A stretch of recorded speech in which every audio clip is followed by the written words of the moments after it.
The flashing lights were meant to intimidate, but they only highlighted a grave mistake. When a patrol officer publicly confronted a black woman on a busy sidewalk, accusing her of a crime she couldn't have committed,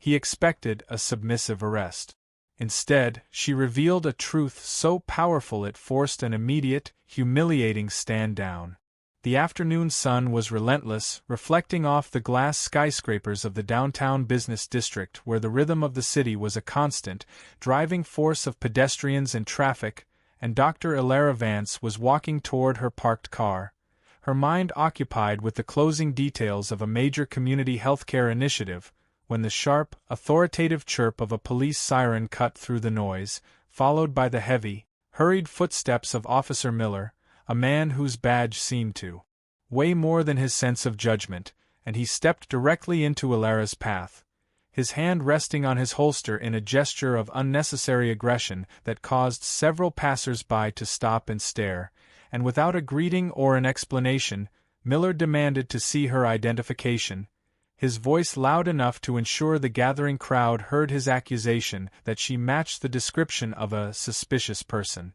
involved in a nearby retail theft, and Elara, whose patience was a practiced discipline, didn't reach for her bag but instead met his gaze with a level of calm that clearly agitated him, and as she began to speak, Miller cut her off, his tone dripping with a condescending authority as he told her that, her kind, always had a story and that he wasn't interested in her excuses, a remark that sent a visible wave of discomfort through the witnesses. Yet the officer seemed emboldened by the public stage, leaning in to tell her that she could either cooperate now or go to jail in handcuffs, a threat intended to humiliate her in front of the very community she worked to serve, and the power dynamic felt painfully lopsided, the weight of the state against a woman who had done nothing but walk to her vehicle, and Miller's partner, a younger officer who looked increasingly uneasy with the escalation, tried to suggest they verify the details first, but Miller brushed him off,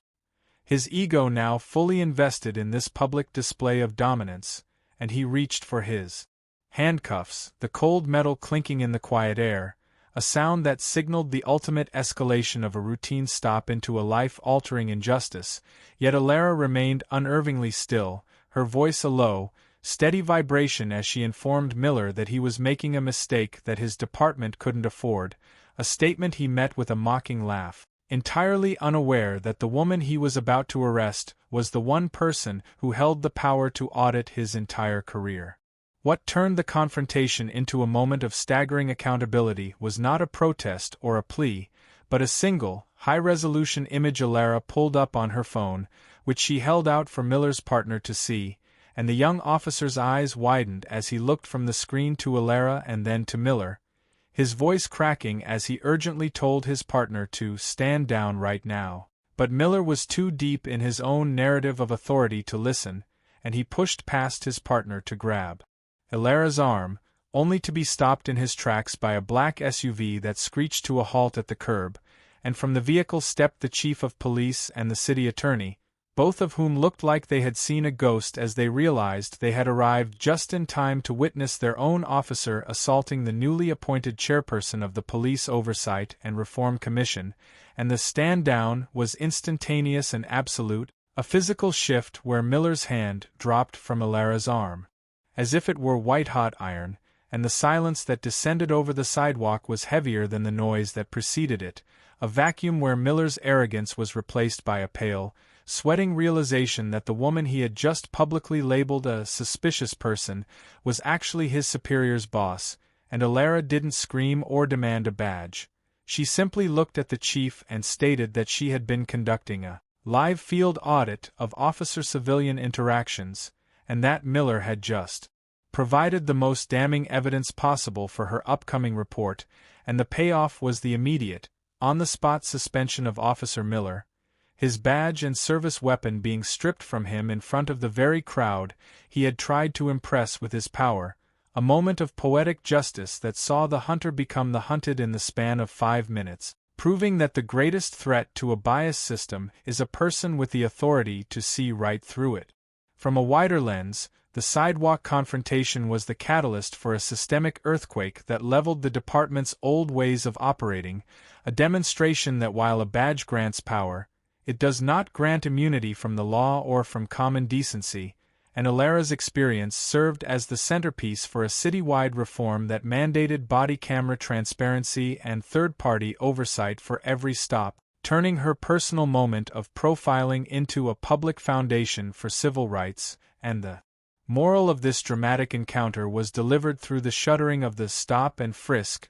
unit Miller had belonged to, a move that saved the city millions in future lawsuits but, more importantly, restored a sliver of trust to a community that had been targeted for far too long, and for Alara, the incident was a reminder that her position was not a luxury but a responsibility, a shield she carried for those who didn't have a chief of police on speed dial, and the resolution of the conflict was a beacon for every person who had ever felt the cold fear of an unjustified police stop, a confirmation that the tides are turning and that the power shift is real when the people in charge are willing to stand up to their own. And as Miller was led away to a waiting patrol car, this time in the back seat, the sidewalk cleared, leaving behind a city that felt a little more just and a little less dangerous for anyone walking to their car, ensuring that the legacy Alara built was one of accountability and true public service, where the only thing an officer sees when they look at a citizen is a person worthy of respect and the protection of the law. If this story resonated, share it with intention, not to incite anger but to demand accountability. Support conversations that examine the reality of racial profiling and celebrate the leaders who use their power to ensure that justice for all is more than just a slogan.